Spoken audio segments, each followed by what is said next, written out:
One that scratches, making me itch.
Good evening, everybody. Welcome on to the Daily Examiner. Welcome on to the first ever Stakeout. Hope that you guys are doing well tonight, wherever you are.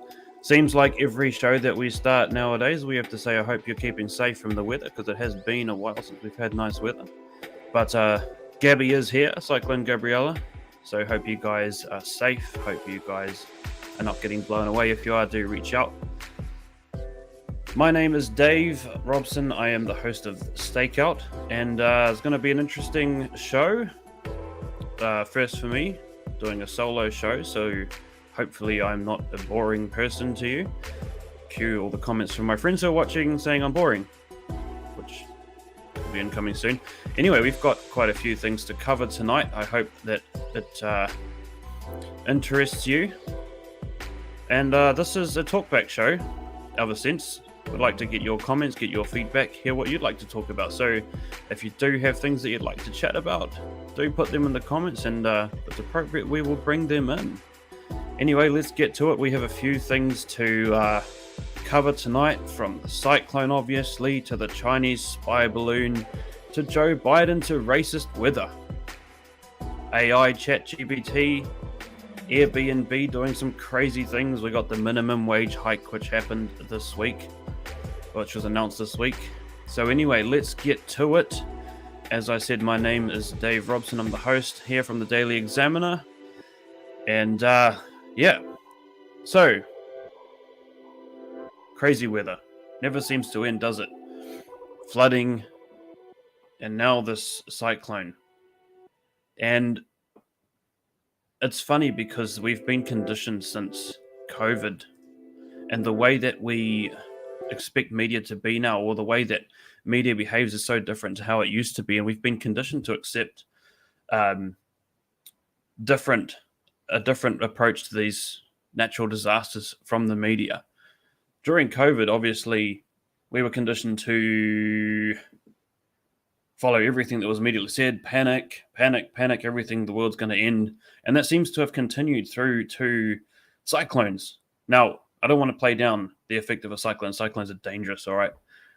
I've already seen photos, seen videos of the crazy waves, seen things being broken, trees falling down. So do keep safe out there. But it is seeming to be a bit mad the way that the media is portraying this. We've got people panic buying again. Why are people panic buying again? Toilet paper is sold out in some supermarkets. Like, it was one thing during COVID when they thought that the manufacturing lines were going to run out and there was going to be no toilet paper left. But this is a 3-day thing. Like, it's a cyclone. It's not a diarrhea epidemic. So, I don't know. Is it the media? Is it people just going crazy? Tell me what's going on, eh? What are your guys' thoughts? Why are people panic buying now?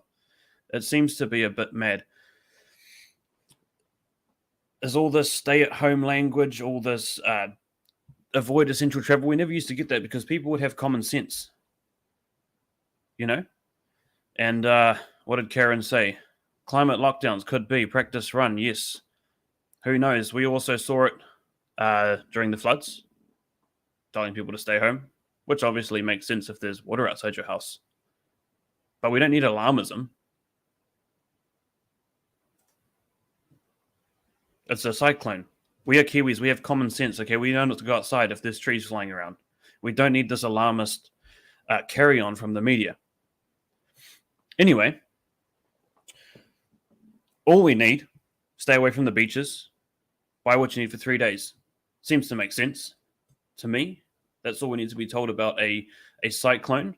Like I say, we're Kiwis with common sense. Yeah, we've had bad weather every year, absolutely, to know. And it seems a lot of the cyclones that they report seem to sort of fall apart before they get here and never be serious anyway. I think this one's going to be a little bit more serious. But let's find out. Do stay safe. And yeah, don't panic buy, eh? Don't go buy all of that toilet paper. I need some. So I don't want to go to my store and find none left there. You need some. Hopefully you guys have been able to get what you need. And hey, do be wise. Do charge your battery, charge your phones, fill up water bottles. But just be calm. When it comes to these things, we need to prepare, not panic. Anyway, I think we've all had enough of the cyclone news, so let's move on. I think the funniest thing that's happened this year, genuinely hilarious, is the fact that there has been a massive Chinese spy balloon floating over Canada and the United States. Genuinely hilarious. So funny. Who would have thought that the US would allow a massive Chinese spy balloon, to fly over?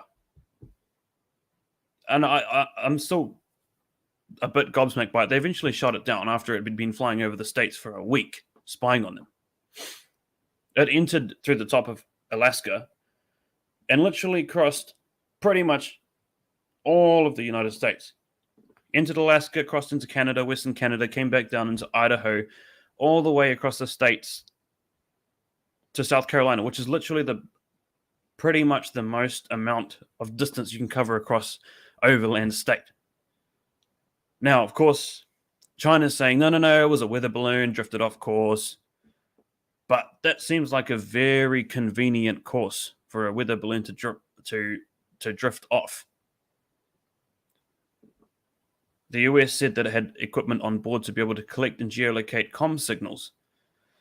So, yeah, it seems very, very odd. And apparently it even had propellers and was able to be controlled. So that seems like a load of nonsense. But a week. This is the absurd part, is that it traveled over the US and Canada for a week. And apparently Joe Biden was advised not to shoot it down because there might be some risk of the debris falling on the citizens below. That's absurd. Okay, it was flying over Canada. 90% of Canada is uninhabited.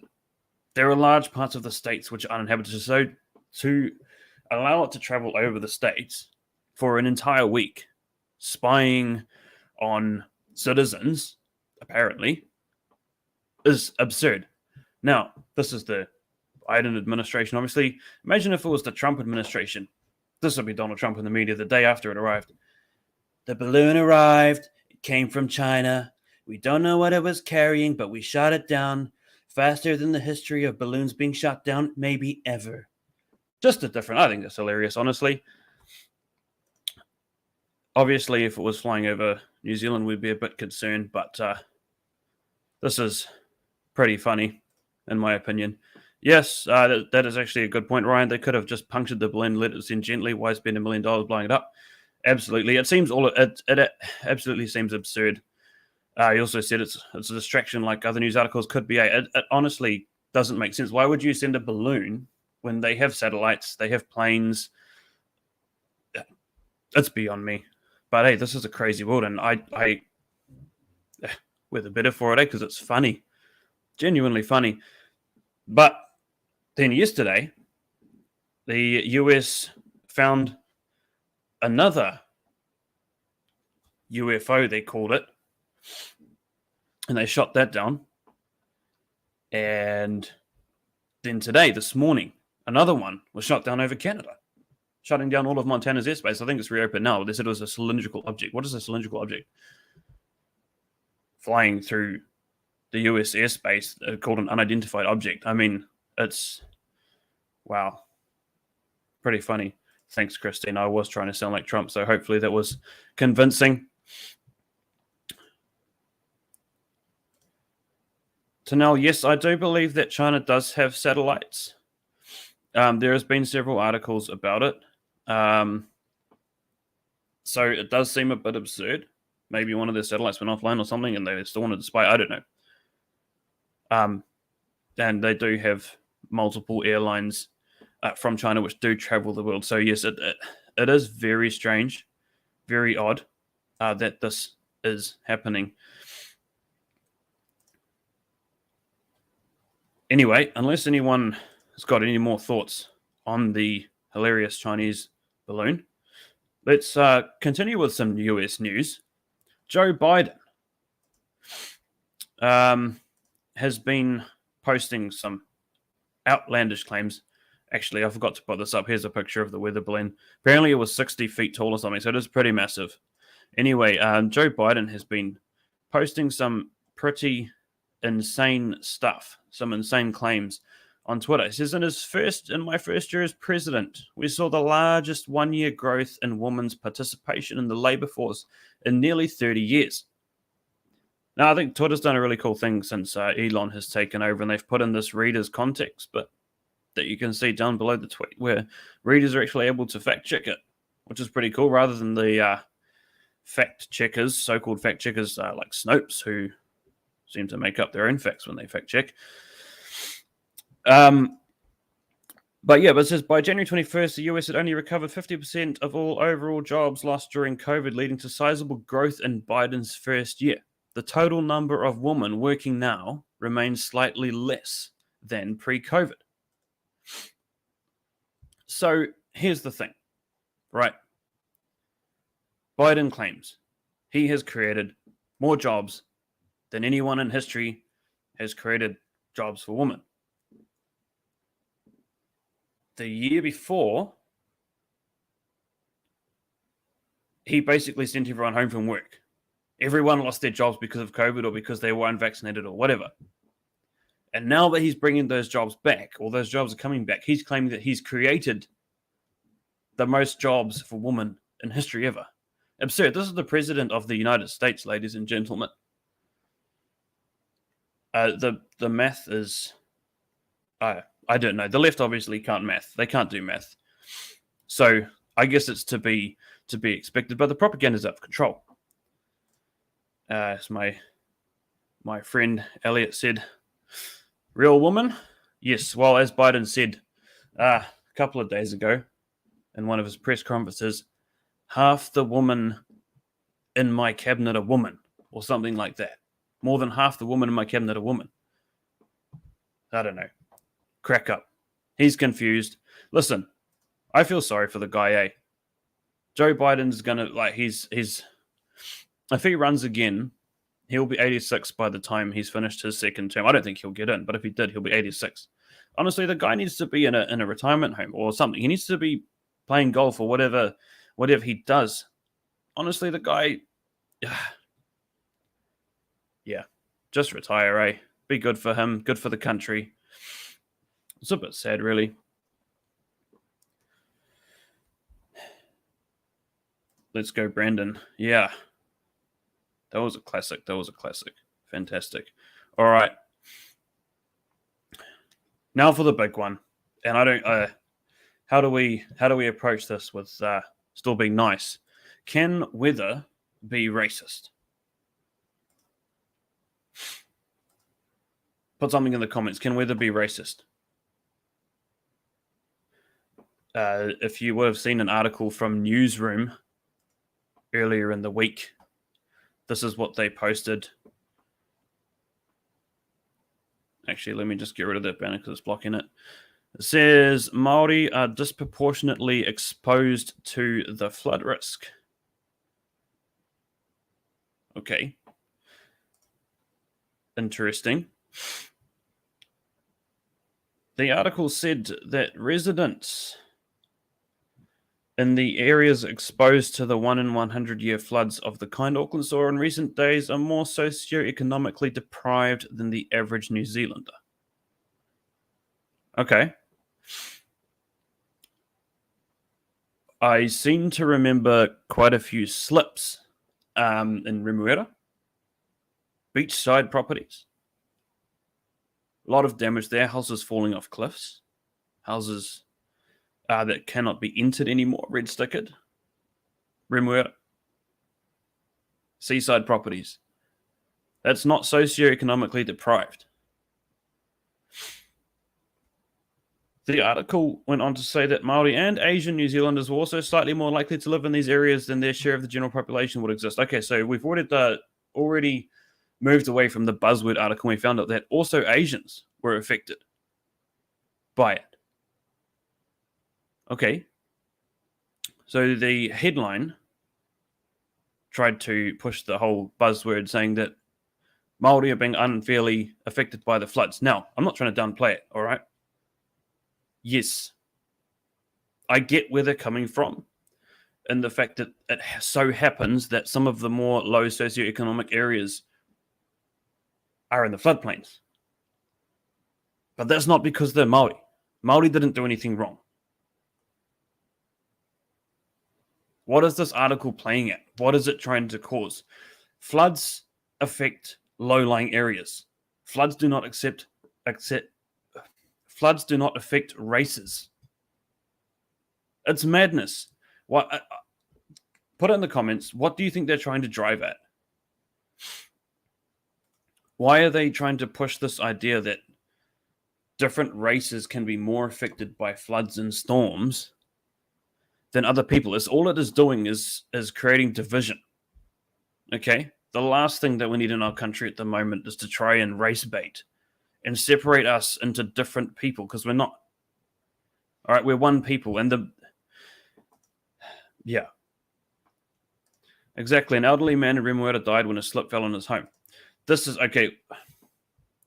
This is a bit sensitive. Obviously, I'm a white person, right? I accept that. I'm not. I hope I don't come across here as being prejudiced or racist, because that's definitely not my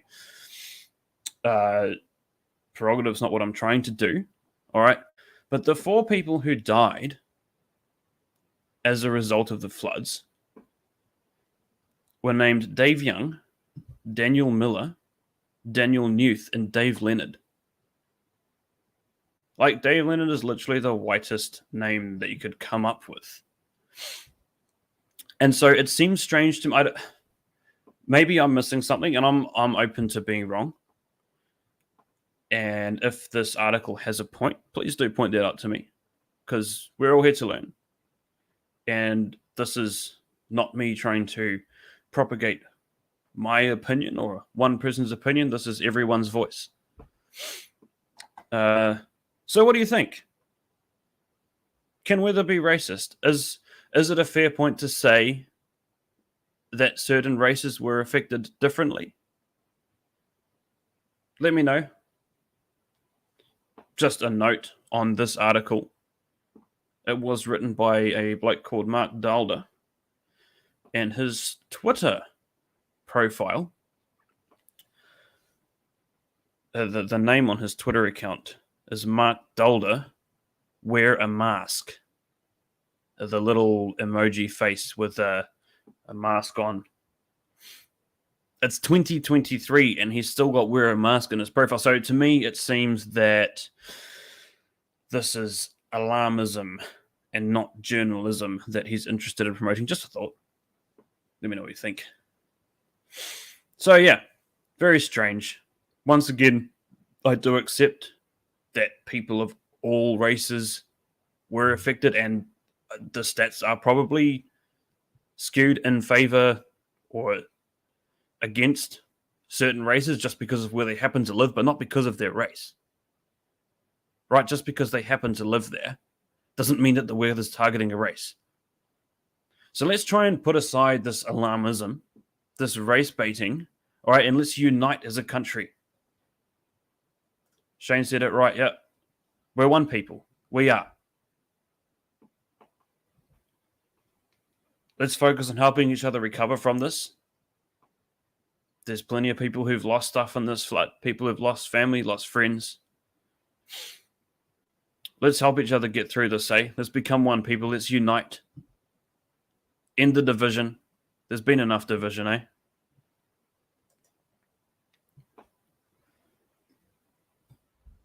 ChatGPT.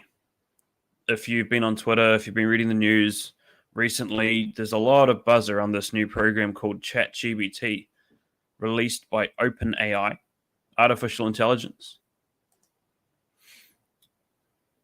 What are your thoughts on artificial intelligence? Is it a step forward? Would you choose it? Would you trust it? Is it a good thing? Obviously, artificial intelligence has been in the works for a long time. There's plenty of sci-fi movies about it. AI robots taking over the world. I've been playing through with ChatGPT a little bit myself. I'm actually convinced, or becoming convinced, that ChatGPT is not actually artificial intelligence. I believe it's more like a calculator in which the creators of it have inputted data, a lot of data, to be fair. They've done a massive job, and so therefore it is able to basically feed back pretty much any information that there is available online and create poems and create essays and do all sorts of stuff and work out logical problems.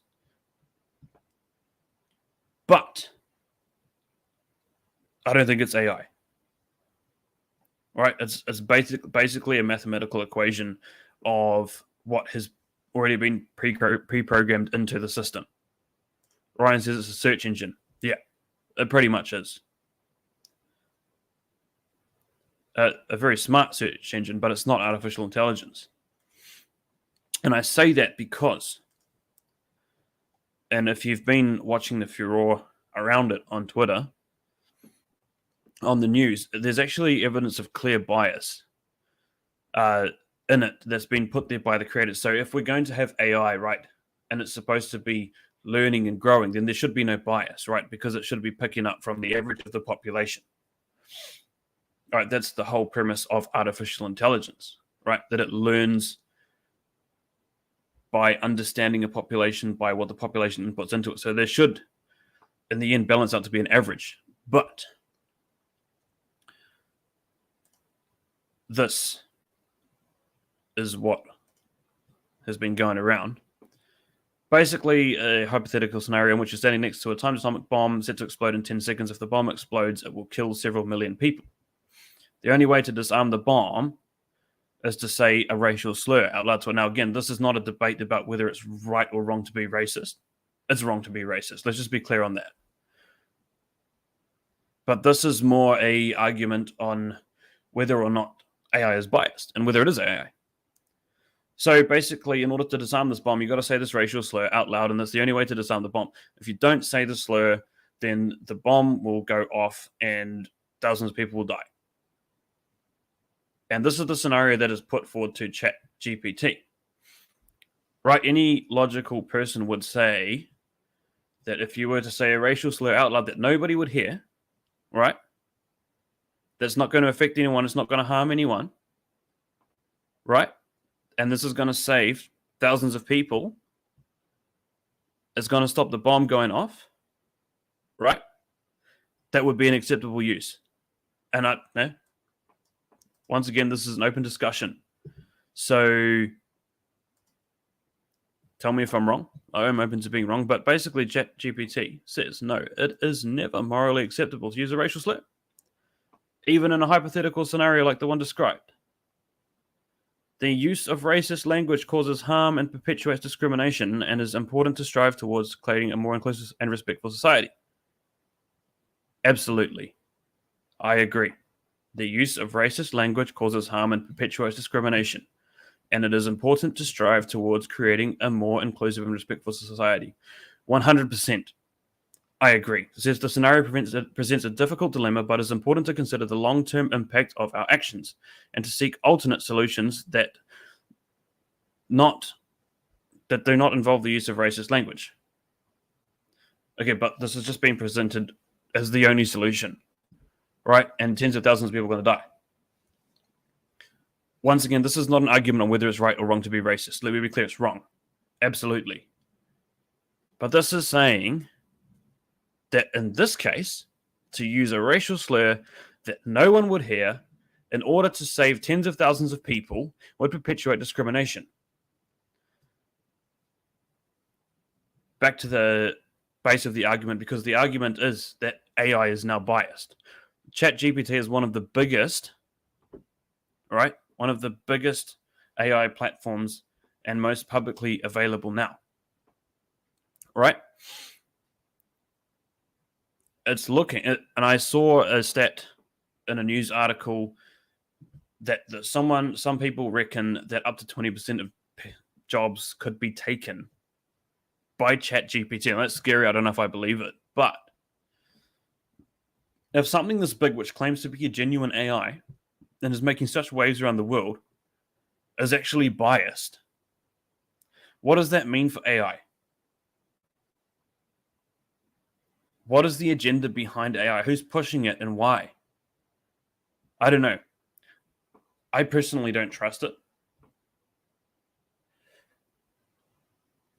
I think there is a place for genuine AI, genuine artificial intelligence that actually is learning and helping people, but something that's been created with a bias by someone who is biased or a group of people who are biased and being pushed forward as an AI is actually quite scary.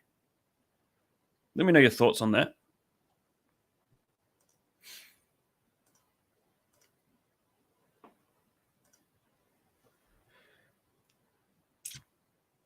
Anyway, let's move forward from that. Airbnb. You may be familiar with Lauren Southern. She is I believe, Canadian free speech activist. And she's pretty controversial. Fair enough. She says some pretty controversial things. That's all good. We believe in free speech. She tweeted, "My parents just got banned from Airbnb for being related to me. They've never booked anything for me. They do not represent me in any way. They aren't publicly political in any way." So basically, Airbnb, because they've banned Lauren Southern from using Airbnb's platform, they've banned her parents simply for being associated with her. Who gives a company the right to do that? And what does that mean for you? What does that mean for me? Just because we happen to be associated to someone who maybe they are even a crazy person, but it doesn't mean that you're crazy. And so companies have gone so woke, they've gone so far now that they'll remove people who are even associated with it, with that person, from using their platform.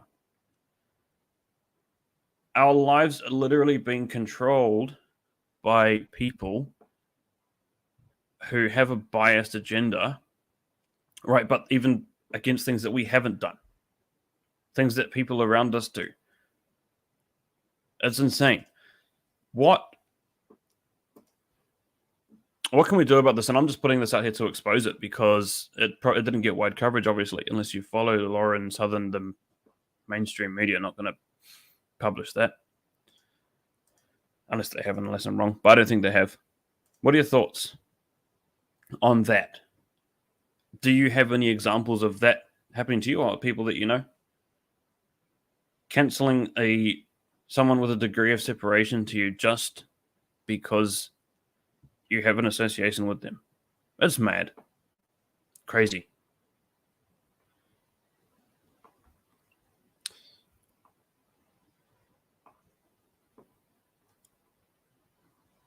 On April the 1st this year, moving on. Seems every April the 1st, every April Fool's Day now, it's become a annual thing to hike the minimum wage.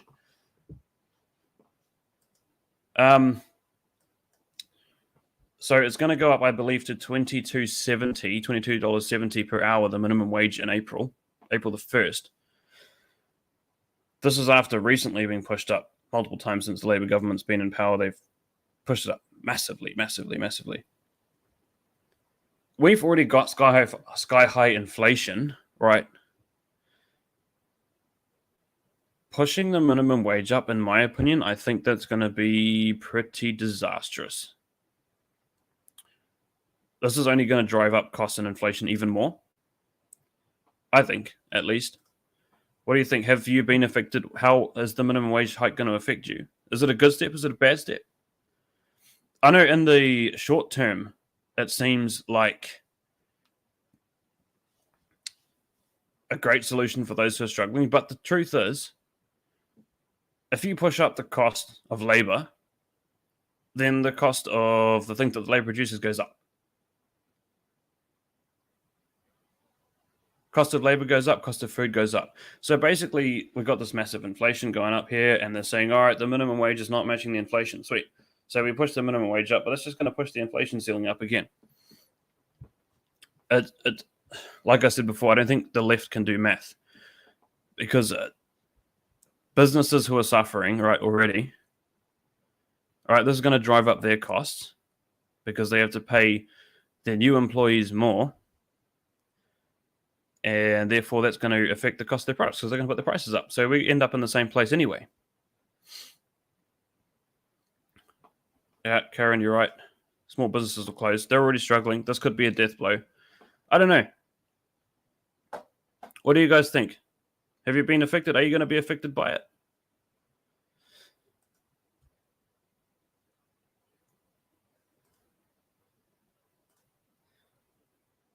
I was over the weekend. I watched the new Clarkson's Farm episode by Jeremy Clarkson. Whatever you think about him, there's plenty of opinions that are fair for him, about him. But this was a great show. Not only because it's hilarious and it documents his struggles of becoming a farmer, but it actually subtly exposed the government attitude towards farming in Britain, obviously, but also around the world, I think. Basically, in Britain, they've left the EU, which is a debate for another time. It was a good thing or a bad thing, but farmers are struggling now. They've been told by the government to diversify. And so in this show, it's basically following Jeremy Clarkson trying to diversify, which is what the government has told farmers in the UK to do, is to diversify. So he tries to open a shop, a farm shop. He tries to open a restaurant on his farm using his farm produce. He even tries to get a co-op of local farmers together to work together to diversify their income. And basically, this just follows through the local council pushing back against everything that they try and do to diversify their business. So they are in what's called an area of outstanding natural beauty in England, which is basically not quite a national park here, I guess, but sort of similar. It's a bit protected. They want to make it look nice.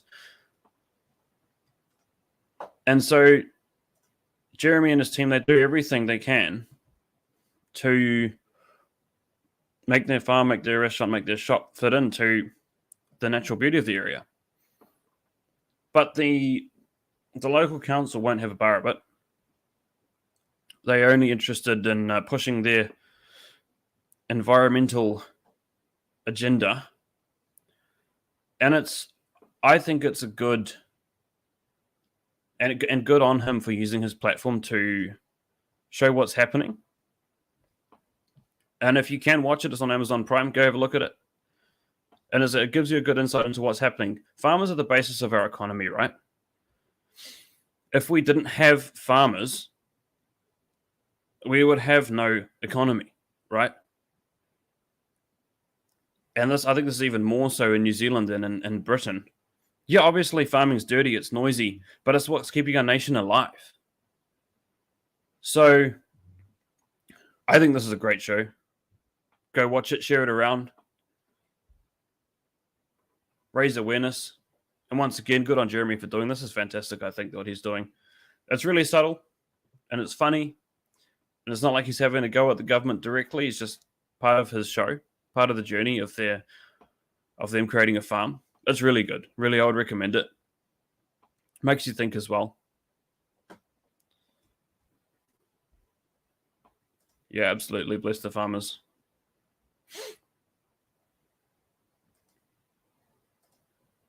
You're right. You could drag people to the problem we're facing and they still wouldn't come around to reason. 2 shots for someone prove that reason is gone. Fair enough. So how do we change that? I think it's enough conversations. One-on-one. Get people interested. Get them worked up. That's a good thing. Get them worked up. Get people worked up. That gets people thinking. Makes change. Because we need our farmers. The farmers are our people. That's right. And on that topic, a big one for this year is our election. And this is part of the reason that I wanted to start this show on Sunday nights. To start raising awareness around the election. Because what happened last time was, whether you were a Labour voter or not, it was a disaster. Nothing is worse for a country than when one party gets complete power. And the last thing that we want to happen this year is for it to happen again. There's a bunch of splinter parties, right? On the centre, on the sort of right wing, even some centre left that lean to that side of things, but they all have the same basic idea, right? That we want freedom. to make our own choices. We want freedom to not be burdened by regulation, burdened by tax. The farmers, big one there. That's what's killing them at the moment, is tax and regulation. The issue was that we've got about, and I haven't got them listed, 4 or 5 parties in that sort of spectrum which hold those views, but they're little splinter parties. None of them are going to get probably more than 1.5% in the election. And the issue with these groups, and we see it all over on the right, on the center, they cannot unite. All right, the one thing that the left have going for them, even though they're crazy, right, they're all crazy together. That's how they win. What we need is for those small parties to put aside their extreme views, right? Their views which might be a little bit on the fringe, which is what they're trying to get it on. And I don't know why, because they won't get in. They need to put those aside and look at those goals that they share together, the common good goals. Freedom, less regulation, right? Less tax burden. Unite together, right? You'll get 5% if you can pull those parties together, and then we'll actually have a voice in Parliament, right?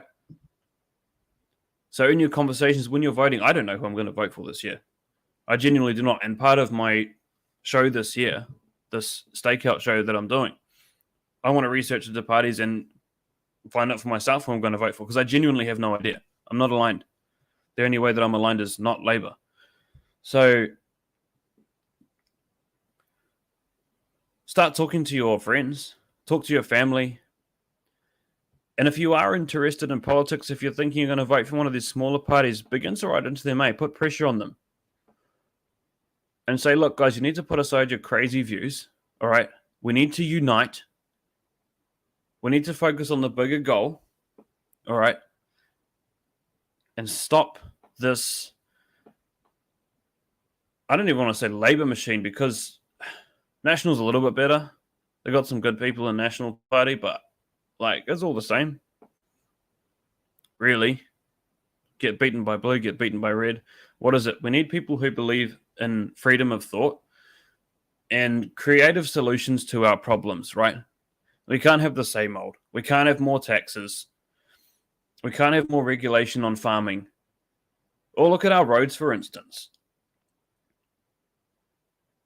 Like, in Auckland, where I am, South Auckland, and other parts of Auckland, they're putting in speed bumps. They're spending millions of dollars putting in speed bumps, speed signs, speed cameras, slowing Kiwis down. All these things which they're regulating, which are making our economy worse. Right, it's from these two big parties, and it's not just Labour. Labour's worse. Obviously, they push through crazy things, but it came from National as well beforehand. GST went up under National. Tax upon tax upon tax upon tax. What I'm saying is we've got to unite, put aside our differences, and make the main thing, eh?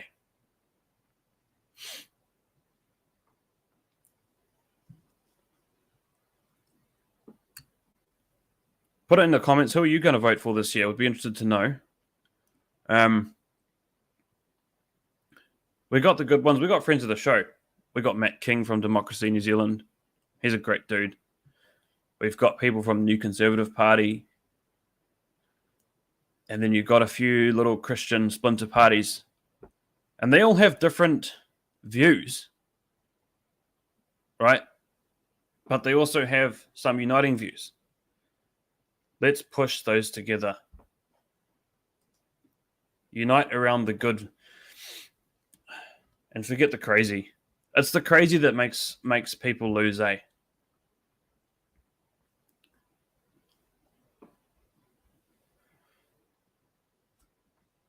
Anyway,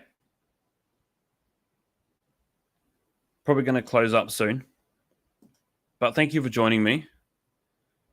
Like I said, I want this to be an open discussion. Things that you want to talk about. Things that you want to hear about. Things that you want to discuss the state of our nation, what's happening in your hood. Let me know. You can follow me on Twitter, twitter.com/the Dave Robson. Follow the Daily Examiner, twitter.com/Daily Examiner NZ. And if you have thoughts that you want us to talk about, do send them in. Use the hashtag Stakeout. Tag me, tag the Daily Examiner. You can see the handles there.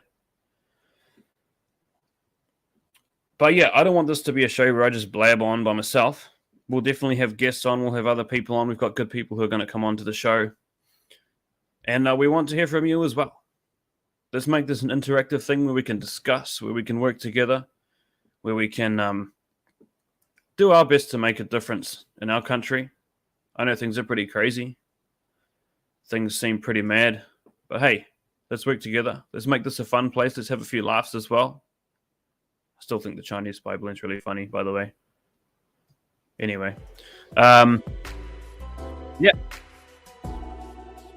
Let me know your thoughts. Let me know if I was boring. I'm open to constructive criticism as well. This is my first time talking for, what have I done? 45 minutes on my own.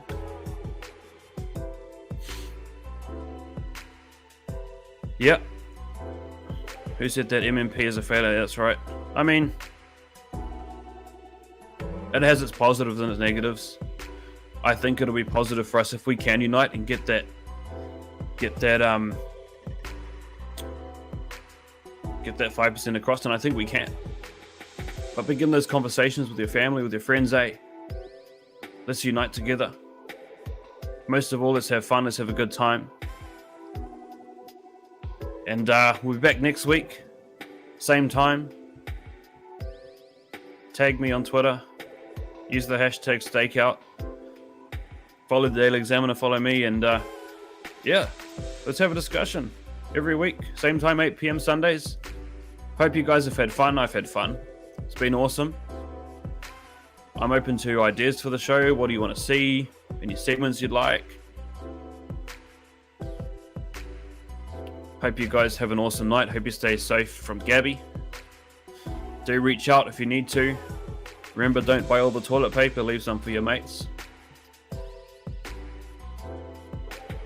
Yep. This has been great.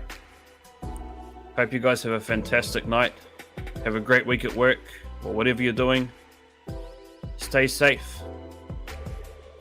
God bless, and see you next time.